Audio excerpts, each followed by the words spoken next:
पिछले एपिसोड में हमने मोड ऑफ ट्रैवलिंग पर बात करी। आज हम आइटिनरी पर बात करेंगे। हमने ये यात्रा 29 दिन में करी। पहले आप देखिए हम हर दिन कहां कहां गए। आप पॉज करके इसको पढ़ सकते हैं और समझ सकते हैं।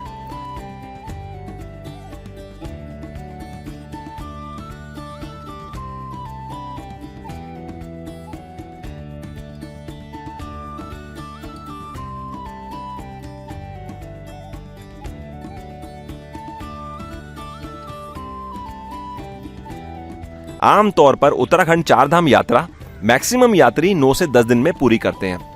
फर्स्ट डे आप हरिद्वार से अर्ली मॉर्निंग चलिए और जानकी चट्टी पे नाइट हॉल्ट करिए। सेकंड डे आप यमुनोत्री धाम यात्रा करके जानकी चट्टी लौट कर आइए और नाइट स्टे उत्तरकाशी में करिए। डे 3 में आप उत्तरकाशी से गंगोत्री धाम जाएंगे, दर्शन करके वापस उत्तरकाशी लौट कर आएंगे। यानी डे 2 और डे 3 का नाइट स्टे आपका उत्तरकाशी में रहेगा। फोर्थ डे आप सोनप्रयाग जाएंगे। फिफ्थ डे आप सोनप्रयाग से केदारनाथ धाम जाएंगे, दर्शन करेंगे और वहीं पर नाइट स्टे करेंगे। सिक्स्थ डे आप केदारनाथ धाम से 2 बजे तक लौटकर सोनप्रयाग वापस आएंगे। सोनप्रयाग से आप चलकर नाइट स्टे चोपता में करेंगे या फिर पीपलकोटी में करेंगे। 7वें दिन आप पीपलकोटी से चलेंगे और बद्रीनाथ धाम जाएंगे। 8वें दिन आप मॉर्निंग में माना विलेज जाइए, 2-3 घंटे वहां पर स्पेंड करिए और दोपहर में 1 बजे आप बद्रीनाथ धाम से चलिए और नाइट स्टे रुद्रप्रयाग में करिए। 9th डे आप रुद्रप्रयाग से चलकर नाइट स्टे हरिद्वार में करेंगे। यानी आपकी पूरी यात्रा 9 दिन में समाप्त हो जाएगी। 90% यात्री 4 धाम यात्रा 9 से 10 दिन में करते हैं। हमारी नजर में यानी हमारे पर्सनल एक्सपीरियंस के मुताबिक ऐसा करना बहुत ही ज्यादा टैक्सिंग है। अगर आप मेरे से मेरा पर्सनल ऑनेस्ट ओपिनियन पूछें तो मैं आपको यह सजेस्ट करूंगा, अगर आप 9 से 10 दिन से ज्यादा समय नहीं निकाल सकते तो आप पूरी यात्रा को 2 पार्ट में डिवाइड कर दीजिए। पहली बार में आप 2 धाम करिए, उसके बाद आप 2 या 4 साल बाद दोबारा आइए और 2 धाम करिए, जिससे कि आप 10 दिन पहली बार स्पेंड करें और 10 दिन दोबारा स्पेंड करें। ऐसा करके आप इस पूरी यात्रा को ज्यादा एंजॉय करेंगे और इस पूरे सफर को ज्यादा अच्छे से महसूस कर सकेंगे। आगे चलकर आप देखेंगे 4 धाम रूट पर कितने खूबसूरत सीनिक व्यूज हैं। आप कहीं पर भी बैठ जाओ, पता भी नहीं चलेगा 2 से 3 घंटे कहां निकल जाएंगे। ऐसे में टाइम बाउंड होकर चलना मेरी नजर में एडवाइजेबल नहीं है। मोड ऑफ ट्रैवलिंग और आइटिनरी के अलावा और भी इंपॉर्टेंट पॉइंट्स हैं जिसके बारे में हमें आपसे चर्चा करनी है, वो हम आने वाले एपिसोड्स में करेंगे। आज हमारी यात्रा का डे 3 है। इस यात्रा में हमने यमुनोत्री धाम जाकर मां यमुना के दर्शन करे।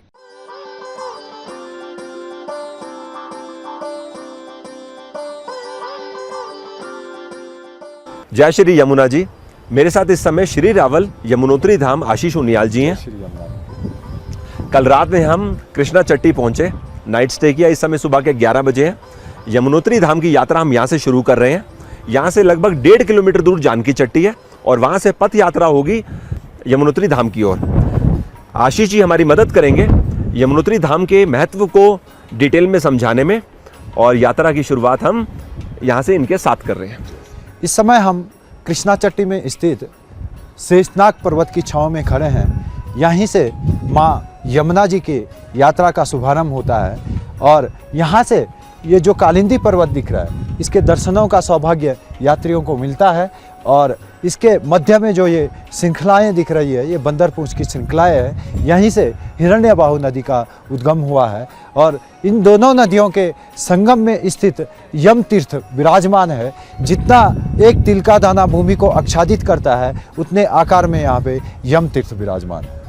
ये बर्फ से ढके हुए जो पर्वत है, इनका नाम है कालिंदी पर्वत। कालिंदी पर्वत जी।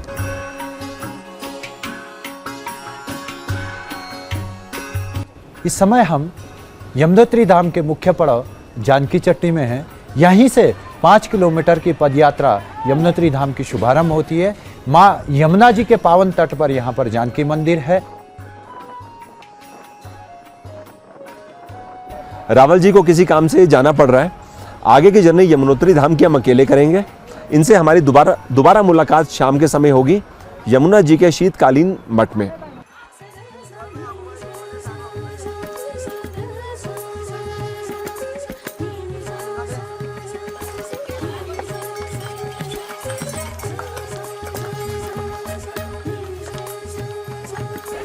यात्रा हमारी आरंभ हो चुकी है।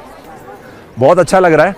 आप सामने देखिए, काफ़ी सारे यात्री हैं यहाँ पर लगता है बरसात हुई है जिसकी वजह से मिट्टी बीच में थोड़ी थोड़ी गीली है। काफ़ी सारे खच्चर, पिट्ठू। हमने पता लगाया कि अगर आप पिट्ठू पे या खच्चर पे जाना चाहते हैं तो उसकी कॉस्ट है 2500 से 3000 रुपये। ऊपर पहुंचने में 2.5 घंटे लगते हैं और वापस आने में लगभग 1.5 से पौने 2 घंटा। और मंदिर में डिपेंड करता है भीड़ कितनी होगी, बट आमतौर पे 2 घंटे एवरेज मंदिर में। और अगर आप पालकी में जाते हैं तो उसकी अप्रॉक्सीमेट कॉस्ट है 7 से 8000 रुपये।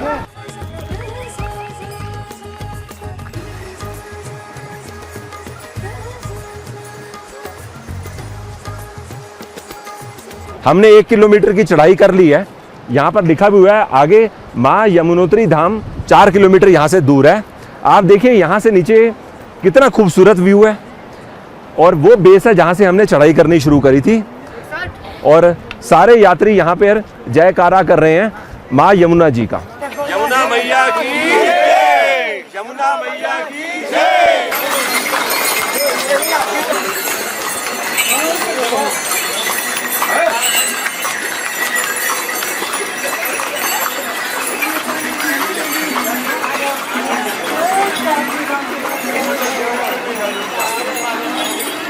अगर आपने नीचे से पैदल यात्रा शुरू करी, बीच में आप थक जाते हो और खच्चर लेना चाहते हो तो जगह जगह आप ले सकते हो। जैसे इस समय हमने 1.5 किलोमीटर की यात्रा कर ली है। मैंने पता लगाया यहाँ से 1200 रुपये खर्च करके आप ऊपर तक खच्चर में जा सकते हैं और वापस यहीं तक आ सकते हैं।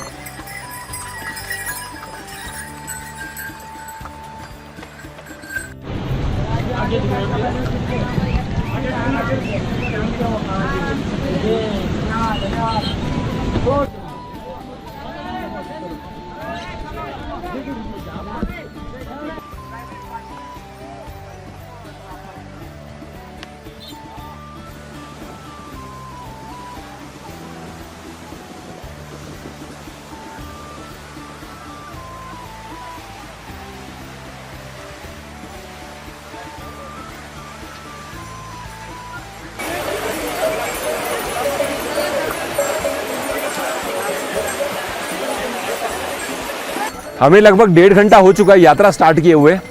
3 किलोमीटर का सफ़र हम ऑलरेडी कर चुके हैं। खीरा खाने के लिए ब्रेक ली है। अब क्या हो रहा है, रास्ता नैरो है, घोड़े, पालकी, पैदल यात्री सब एक साथ चल रहे हैं इतने नैरो रास्ते से। काफ़ी सारी सीढ़ियाँ आ रही हैं, चढ़ाई बढ़ती जा रही है। उसके वजह से बीच बीच में जाम हो जाता है। 5-5, 10-10 मिनट सिर्फ रुकना पड़ता है, थोड़ा सा क्लियर हो जाए फिर हम आगे की यात्रा करें। तो खीरा एंजॉय करते हैं और आगे की यात्रा कंटिन्यू करते हैं।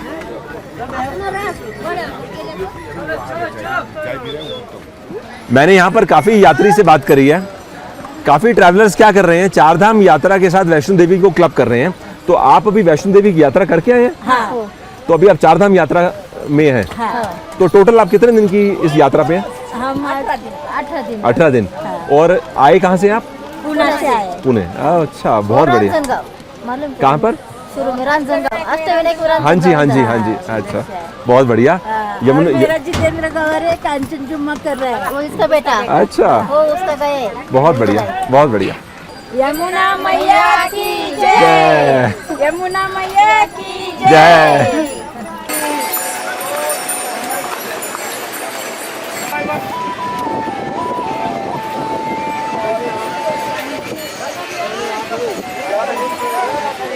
4 किलोमीटर तक का सफर हो चुका है। अभी यहाँ से हमको लगभग 1-1.25 किलोमीटर और जाना है। मई महीने से लेके 15 जून तक अगर आप यात्रा करते हैं तो मुझे लगता है अर्लीस्ट पैदल यात्रा जानकी चट्टी से आप यमुनोत्री धाम तक की जो कर सकेंगे वो कर सकेंगे 2 घंटे में, अगर आप बिल्कुल ब्रेक नहीं लेते और फास्ट चलते हैं। हम लोग को अभी लगभग 2.25 घंटे हो चुके हैं और 15 मिनट की यात्रा अभी बाकी है।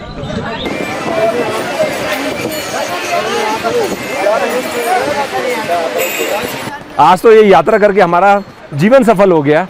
आप देखिए सामने पहाड़ कितने खूबसूरत लग रहे हैं। कालिंदी पर्वत ठीक हमारे सामने बर्फ से ढका हुआ। इस समय हम यमुनोत्री धाम से केवल 400 मीटर दूर हैं। अपनी यात्रा को आगे कंटिन्यू करते हैं।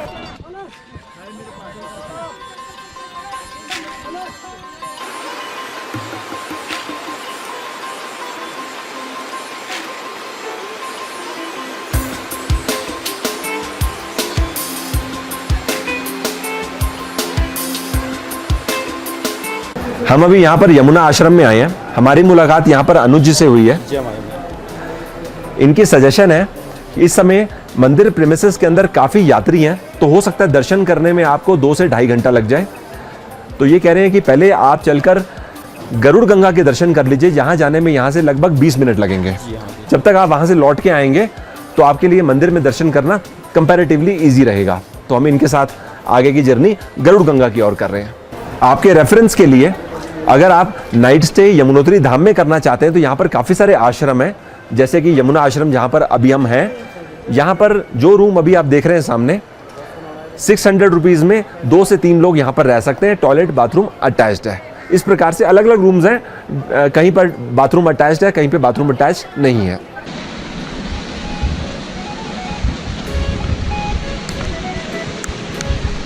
ओ गॉड, आप देखो कैसा रास्ता है। आ जाए। हमें कहां से जाना है? बर्फ के ऊपर से जाना है। जूते भीग जाएंगे हैं? जूते नहीं भीगेंगे।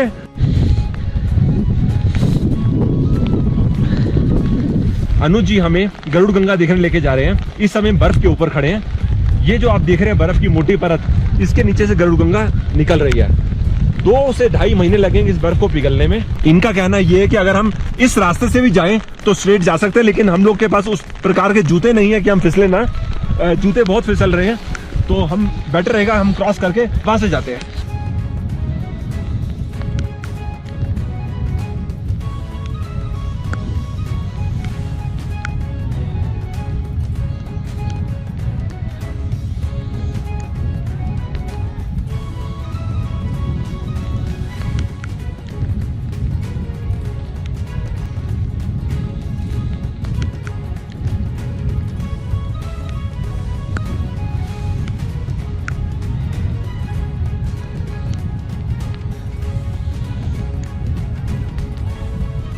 भाई गॉड, कैसा रास्ता है।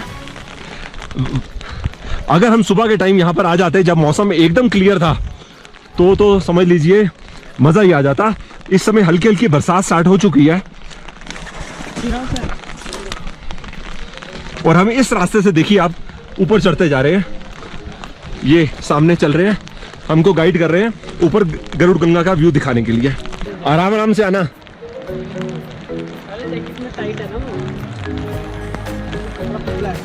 आराम आराम से। अनुज जी आपने तो चप्पल में ही आ गए। हाँ जी बिल्कुल। देखिए इस समय हम कितना खूबसूरत नज़ारा एंजॉय कर रहे हैं। ऐसा लग रहा है कोई सपनों की दुनिया में आ गए हैं। ये जो पहाड़ नीचे आप बर्फ के देख रहे हैं, यहाँ से लगभग 70-80 मीटर आगे पहाड़ बर्फ का हमने पार किया और ये मेन पहाड़ के ऊपर आए। पहाड़ के ऊपर चलते चलते हम यहाँ 100 मीटर इस जगह पे आ गए जहाँ हमारे दोनों तरफ ग्लेशियर है। इनसे मैंने समझा, सामने जो आप झरना देख रहे हैं ये गरुड़ गंगा का झरना है, जो नीचे से इस के नीचे बहते बहते यमुना जी में जाके ज्वाइन कर रहा है। हमें आप गरुड़ गंगा की क्या कथा है, क्या हिस्ट्री है, कुछ बता सकते हैं? बिल्कुल बिल्कुल। यहाँ पे जो है विष्णु भगवान के वाहन गरुड़ जी ने यमुना जी को कथा सुनाई है। अच्छा, हाँ इस जगह का नाम गरुड़ गंगा है। Okay great. एक चीज और मैंने भी इनसे समझी कि साथ में जो आप ग्लेशियर यहाँ पर देख रहे हैं, इसके ऊपर से गणेश गंगा बह रही है। इस समय हम गणेश गंगा नहीं देख सकते क्योंकि गणेश गंगा नीचे से बह रही है और वो भी जाके यमुना जी को ज्वाइन कर रही है। और अगर हम यहाँ से 1 घंटा और सफ़र कर लेते हैं, नहीं करना चाहिए गलती से भी, लेकिन मैं आपको वैसे बता रहा हूँ बात, तो आगे चलकर वहाँ पर नाग गंगा भी आएगी। तो ये तीनों गरुड़ गंगा, गणेश गंगा, नाग गंगा जाके यमुना जी को अलग अलग स्थान पे ज्वाइन करती हैं। बिल्कुल जी। What a view. और मैं एक बात आपको पर्सनली बताना चाहता हूँ, जो मैं पिछले 10 मिनट में यहाँ आने के बाद इनसे डिस्कस भी किया, गलती से भी ग्लेशियर के ऊपर पाँव नहीं रखना चाहिए। कभी भी आप मई मंथ में यहाँ पर आते हैं और ऐसा सिचुएशन होती है, भले आपको लगे कि 2 मीटर का सफ़र है बर्फ़ के ऊपर पाँव रखने का, प्लीज़ प्लीज़ मत करिएगा। ये लाइफ में पहली बार 4 धाम यात्रा कर रहा हूँ और ऐसा नज़ारा जो पीछे देख रहा हूँ ये मैंने मूवीज़ में देखा और कहीं नहीं देखा है। तो मेरे लिए एक तरीके से ड्रीम है जहाँ मैं खड़ा हुआ हूँ। ब्यूटीफुल। मैं पहली बार 4 धाम की यात्रा में आया हूँ और जैसे मैं देखता था कि पहाड़ों में ऐसे बर्फ़ गिरी हुई है और उसको इस तरीके से मूवीज़ में देखना, और मैं आज लाइव देख रहा हूँ तो बहुत ही सुंदर नज़ारा है। मतलब ऐसा मैंने कभी देखा ही नहीं है। आराम आराम से। नीचे आप देखो पत्थर किस प्रकार के हैं, छोटा छोटा सा रास्ता है, ऑलमोस्ट झुक झुक के इसको पार करना पड़ रहा है। अनुज जी एक बार हाथ पकड़ लो।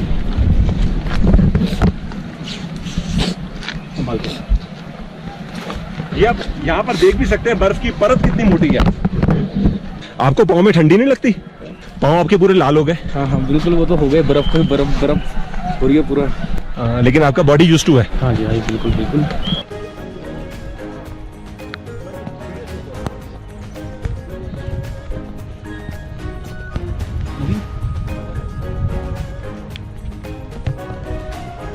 देख के सब देख के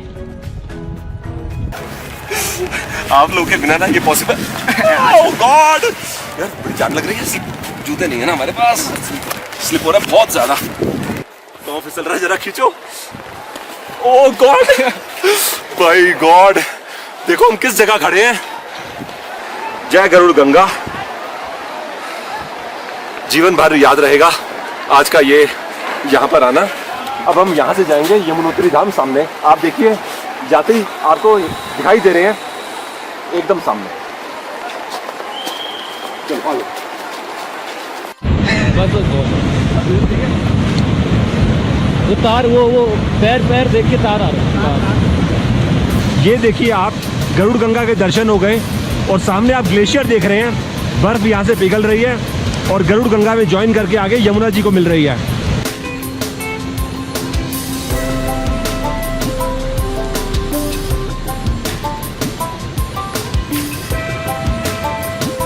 थोड़ा जल्दी आ जाओ, बरसात आ रही है।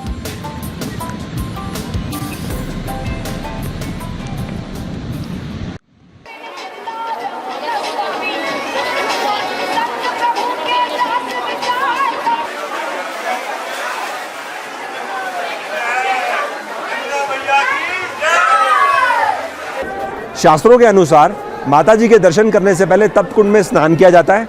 जैसे ही हम तप्त कुंड के अंदर गए, आप यकीन मानिए पल भर में पूरी यात्रा की थकान दूर हो गई। तो तप्त कुंड का एक महत्व तो ये है कि यात्री जब 5 किलोमीटर की पैदल यात्रा करके ऊपर आते हैं तो उनकी थकान दूर हो जाए। और दूसरा महत्व ये भी है कि अगर आपको किसी भी प्रकार की स्किन डिजीज़ है तो आप यहाँ पर स्नान करिए और वो स्किन डिजीज़ आपकी ठीक हो जाएगी। इस बात की ऐसी मान्यता है। इस समय अभी हम स्नान करके आए हैं, बिल्कुल फ्रेश हैं। ऐसा लग रहा है कि 5 किलोमीटर की थकान पल भर में ख़त्म हो गई। ये यहाँ पे द्रौपदी कुंड है, यहाँ पे पितरों की पूजा व उन्हें श्राद्ध दी जाती है।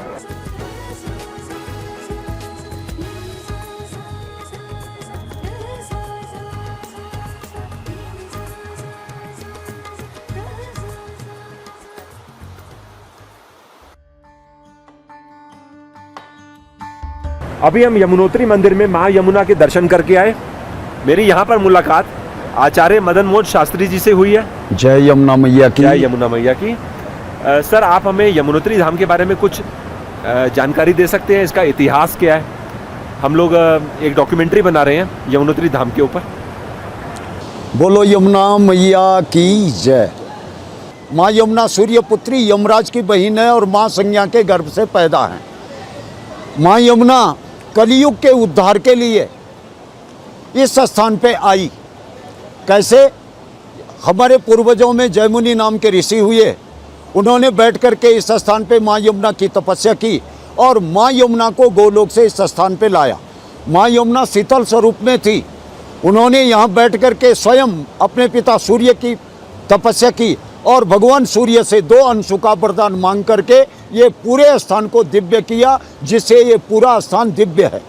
जिस स्थान पे माँ यमुना ने बैठ कर के तपस्या की, ये स्थान यहाँ पे अभी विराजमान है, उसे दिव्य शिला नाम से जाना जाता है। दिव्य शिला के बारे में स्कंद पुराण में आया, तत्र दिव्य शिला नाम स्पर्शान मुक्तिदायिनी।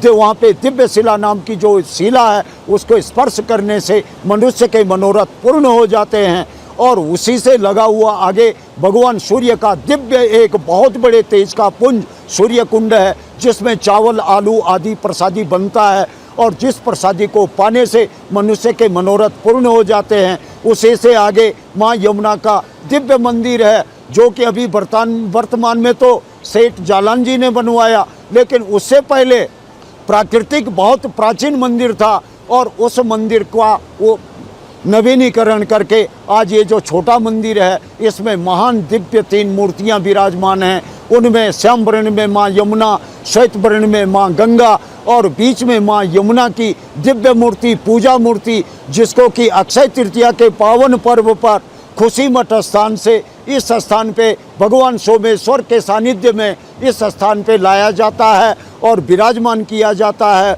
और भैया दूज के दिन भगवान सोमेश्वर के सानिध्य में माँ यमुना खुशी मठ तक खरसाली गांव में पहुंचती है और अपने मठ में 6 महीने के लिए विराजमान हो जाती है।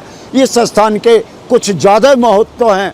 यहाँ पे भगवान यमराज स्वयं आते हैं क्योंकि यमुना जी के भाई हैं और वो यहाँ पे आकर के रक्षाबंधन के दिन माँ यमुना से राखी बंधन करवाते हैं और भैया दूज के दिन जब कपाट बंद होते हैं तो माँ यमुना के पास आकर के स्वयं उनके साथ स्नान करके और उनके यहाँ दिव्य भोज पा करके और माँ यमुना को उनके दक्षिणा देते हैं। प्रतिकर में क्या देते हैं? यमलोकेन गच्छेसा पश्ये च परमं पदम। हे बहिन, तुम दुर्गम पर्वत में विराजमान हो। जो आदमी, जो प्राणी तेरी यात्रा को भावना लेकर के इस स्थान पे आएगा वो यमलोक को नहीं आएगा, उसको यम दंड नहीं मिलेगा। पश्ये च परमं पदम, वो परम पद को प्राप्त होगा, उसको गोलोक की प्राप्ति होगी। ऐसा आशीर्वाद दे करके यमराज अपने यमलोक को चले जाते हैं। क्योंकि यमुनोत्री यात्रा का मूल उद्देश्य कि जो यात्री यहाँ पे भाव भावना से यात्रा करता है वो कभी यमलोक नहीं जाता, वो सायुज्य गोलोक की प्राप्ति करता है। इस प्रकार से इस पावन यमुनोत्री धाम में भगवान शनि महाराज भी उनके भाई हैं, वो भी विराजमान हैं, जिनका मंदिर खुशी मठ खरसाली गांव में भगवान विश्वकर्मा के द्वारा बनाया हुआ बहुत प्राचीन मंदिर है और वहाँ शनि महाराज विराजते हैं। उसी खुशी मठ में 6 महीने माँ यमुना विराजती है। तो मेरा समस्त सनातन प्रेमियों के प्रति माँ यमुना से बार बार निवेदन, बार बार विनती है कि माता, जो तेरी यात्रा को आएगा, मानेगा, पूजेगा, उसको यम दंड नहीं देना और दुनिया के ऊपर तेरी कृपा दृष्टि बनी रहे ताकि लोग आएं और तेरी यात्रा करें और यात्रा देने का सौभाग्य प्राप्त करें। यहाँ आकर तप्त कुंड में स्नान करना, माँ यमुना के मंदिर में जाके दर्शन करना और ये पूरी यात्रा करके मैं एक ही बात आपको दिल से बोलना चाहता हूँ कि ऐसा लग रहा है हमारा जीवन सफल हो गया। ये माँ यमुना की कृपा। आपका पंडित जी बहुत बहुत धन्यवाद, आपने अपने समय दिया और हमें यमुनोत्री धाम के बारे में इतना विस्तार पूर्वक बताया। बहुत बहुत धन्यवाद। जय यमुना मैया, जय यमुना मैया की जय।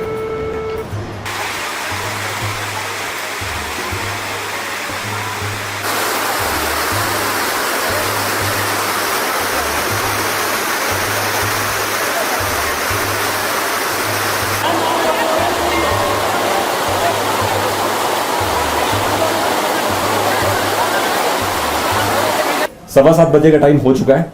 अभी हम यहाँ से नीचे की ओर उतरने वाले हैं। अप्रोक्सीमेटली 1.5 घंटा लगेगा जानकी चट्टी पहुंचने। हाँ जी, बिल्कुल बिल्कुल, आपको 1.5 घंटा लगेगा यहाँ से। आपको बहुत बहुत धन्यवाद। जी बिल्कुल, आपने बहुत अच्छे से हमें यमुनोत्री धाम के दर्शन करवा दिए। कलिंदी पर्वत के बारे में बताइए, जहाँ से यमुना जी होती हुई आती हैं, वहाँ यात्री जा सकते हैं? नहीं, वहाँ पे यात्री तो नहीं जा सकते। कहा जाता है कि जो ये बंदर पूंछ है, तो यहाँ पे एक छोटा सा पहाड़ है जिसका नाम कालिंदी पर्वत है। तो यहाँ से माता जी होते हुए आती है, तो इसलिए एक प्राचीन नाम माता जी का कालिंदी माता जी बोला जाता है। जो 3 नाम होते हैं उनमें से एक नाम कालिंदी माता जी है, तो इसलिए कालिंदी माता कहलाई जाती है क्योंकि कालिंदी पर्वत से आई है। समझ गए। सप्तऋषि कुंड मैंने सुना ट्रैक करने लोग जाते हैं। हाँ जी बिल्कुल। कौन से महीने में? ये जाता है अगस्त और सितंबर में जाते हैं जो ट्रैक वहाँ पे जाते हैं। तो वहाँ पे काफ़ी पहाड़ होते हैं, बर्फ़ का ग्लेशियर होता है, तो वहाँ पे जो सितंबर और अगस्त के मंथ में वहाँ पे जाया जाता है। कुछ फोटोग्राफ्स हैं आपके पास? बिल्कुल बिल्कुल, फोटोग्राफ आपको दिखाते हैं। ये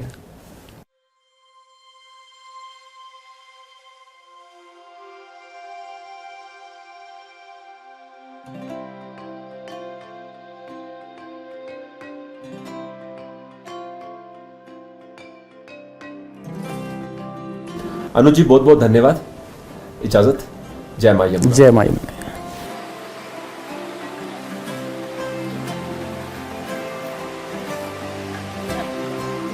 1.5 घंटे का सफ़र करके हम पहुंच गए जानकी चट्टी। उसके बाद 2 किलोमीटर का और एक्स्ट्रा सफ़र करके आगे हम उसी जगह जहां पर हमने नाइट स्टे कल रात में भी किया था, कृष्णा चट्टी। मैं आपको मॉर्निंग में बताना भूल गया था कि जिस जगह हम रुके हैं उसका रूम टैरिफ के बारे में। हमको 2000 रुपीज़ रूम टैरिफ पड़ा है। लार्ज रूम है जिसके अंदर 4 बेड्स हैं। हालांकि इनकी फ्लेक्सिबिलिटी लेवल ऐसी भी है कि अगर आपको 1 या 2 एक्स्ट्रा बेड चाहिए तो एक्स्ट्रा मैट्रेस दे देते हैं, लेकिन हमें ज़रूरत नहीं थी। बाकी स्टे कंफर्टेबल है। अभी हम जब आ रहे थे तो रास्ते में हमने दाल राइस खा लिया।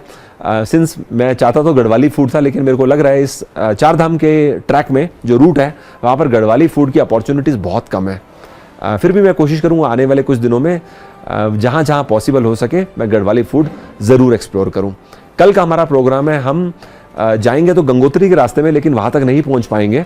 धरासू बेंड और उत्तरकाशी के बीच में एक टिमरी करके गांव आता है, if I am able to recall that right. हम कल नाइट स्टे वहाँ पर जाकर करेंगे। मेन रूट से हमको 20 से 25 किलोमीटर ऑफ ट्रैक जाना होगा। एनीवेज जर्नी बहुत फन है। आज मैं बहुत थक चुका हूँ। ऑब्वियस है कि सुबह के उठे हुए और काफ़ी टायर्ड हो गया।